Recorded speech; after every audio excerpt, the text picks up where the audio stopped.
عمومی طور پر ہر قوم کسی نہ کسی نظریے کی بنیاد پر ہی مضبوط اور مربوط ہوتی ہے.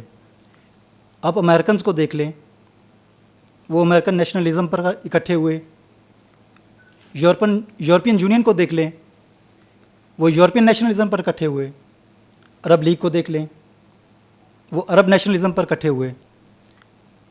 تو بر صغیر کے مسلمانوں نے قیام پاکستان کے لیے نظریہ لا الہ الا اللہ کو اپنی بنیاد بنایا, اور نظریہ لا الہ الا اللہ پاکستان کی بنیاد ہے. الہ آباد ایڈریس, یہ علامہ اقبال کا خطبہ الہ آباد ہے.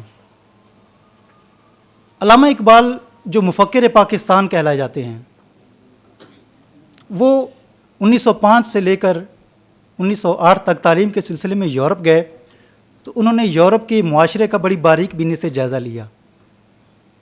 جب واپس ہندوستان تشریف لائے تو واپس ہندوستان آ کر مسلمانوں کے عروج و زوال کا بڑا ہی تجزیہ کیا. اور پھر چونکہ 1906 کے اندر مسلمانوں کے تحفظ کی بات کرنے کے لیے آل انڈیا مسلم لیگ قائم ہو چکی تھی, اور وہ ہر سال اپنا ایک سالانہ اجلاس منعقد کرتی تھی جس میں مختلف مفکرین اپنے اپنے خیالات کا اظہار کرتے. تو اسی طریقے سے ایک 1930 کے اندر آل انڈیا مسلم لیگ کا 25واں سالانہ اجلاس الہ آباد میں ہوا, جس کا صدارتی خطبہ دیتے ہوئے علامہ اقبال نے اپنا اظہار خیال پیش کیا اور اسلام کو اپنا ایک موضوع سخن بنایا. خطبہ الہ آباد کے اندر علامہ اقبال نے کہا کہ انڈیا میں اسلام ایک پیپل بلڈنگ فورس ہے جس نے لوگوں کو اخلاقیات سے آگاہ کیا اور سیاسی پہچان بخشی. پھر آپ نے یورپ کا جو مشاہدہ کیا تھا اس کا تذکرہ کیا کہ یورپ کی تاریخ میں حضرت عیسیٰ علیہ السلام کی تعلیمات کو نیشنلزم اور سیاست کی وجہ سے پس پشت ڈال دیا گیا.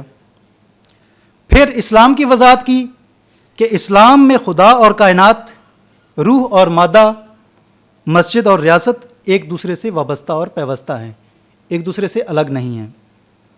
پھر ایک سوال اٹھایا کہ کیا تم یہ پسند کرتے ہو کہ یہاں بھی اسلام کے ساتھ وہی حادثہ پیش آ جائے جو یورپ کے اندر عیسائیت کے ساتھ پیش آ چکا ہے؟ پھر ایک جوابی سوال اٹھایا کہ کیا ایسا ممکن ہے کہ اسلام محض ایک اخلاقی نمونہ باقی رہ جائے اور بطور ریاست اسے ریجیکٹ کر دیا جائے, اور قومی ریاست میں مذہبی رویوں کو کردار ادا کرنے کی اجازت نہ دی جائے؟ ایسا ممکن نہیں. کیوں؟ کیونکہ اسلام کا مذہبی تصور معاشرتی سماجی نظام کے ساتھ ہی مربوط ہے. ایک کا انکار کرو گے تو دوسرے کا انکار لازم آ جائے گا. پھر آپ نے انڈیا کے ایک تجزیہ جو کیا تھا معاشرے کا برصغیر کے اندر, اس کا تجزیہ کرتے ہوئے فرمایا چونکہ انڈیا میں بے شمار مختلف قومیں مختلف مذاہب رکھتی ہیں, مختلف زبانیں رکھتی ہیں, اور ان کا کلچر بھی الگ ہے, اس لیے مسلمانوں کا انڈیا میں ایک مسلم انڈیا کا مطالبہ کرنا حق بجانب ہے, جہاں وہ اپنے کلچر کی, اپنے مذہب کی اور اپنے عقائد کی آزادانہ طریقے سے اس کو ترویج کر سکیں. پھر اس مقصد کے لیے مسلمانوں کا اتحاد, بالخصوص انڈیا کے مسلمانوں کا اتحاد ایک واحد مقصد کے طور پر انتہائی ضروری ہے. اور اس حوالے میں علامہ اقبال صاحب نے فرمایا کہ میں نا امید نہیں ہوں. اس وقت جب ہر طرف مایوسی کا عالم تھا, علامہ اقبال صاحب فرما رہے کہ میں نا امید نہیں ہوں. اس خطبے کا جو مین پوائنٹ ہے وہ ذرا دیکھیے کہ 1930 کے اندر علامہ اقبال صاحب رحمۃ اللہ علیہ فرما رہے ہیں کہ پنجاب, NWFP, سندھ اور بلوچستان ایک ریاست میں مدغم ہو جانے چاہیے, اور وہ برٹش امپائر کے تحت ہوں یا اس کے بغیر. چونکہ اس وقت برٹش امپائر تھی, اس لیے آپ نے کہا کہ یہ چاہے تو برٹش امپائر کے تحت ہوں یا اس کے بغیر, لیکن اس کے بغیر کا اشارہ کر کے آپ نے بہت بڑا اشارہ دے دیا.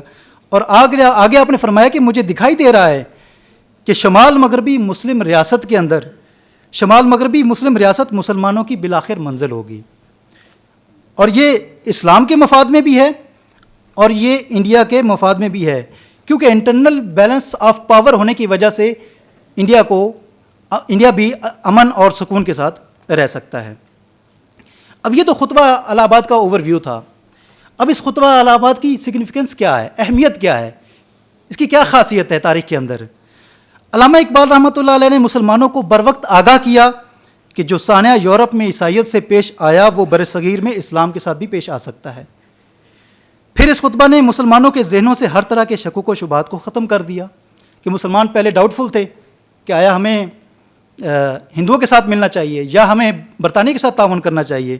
تو اس خطبے کے بعد مسلمانوں کے ذہنوں سے یہ تمام قسم کے خدشات جو ہے وہ دور ہو گئے اور وہ اپنی حقیقی منزل کی طرف گامزن ہونے کے لیے پختہ عزم ہو گئے۔ اس خطبہ نے مسلمانوں میں مسلم ریاست کا تصور قائم کیا۔ اس خطاب کے ذریعے مسلمانوں میں جو قومی روح پھونکی گئی وہ بعد میں پاکستان کی نظریاتی اساس بن گئی، اور ٹھیک 10 سال بعد مسلمانوں نے قرارداد لاہور کے ذریعے باقاعدہ طور پر ایک الگ ریاست کا مطالبہ کر دیا جس میں وہ اپنے اسلامی عقائد کو اور اسلامی کلچر کو آزادانہ طریقے سے اپنا سکیں۔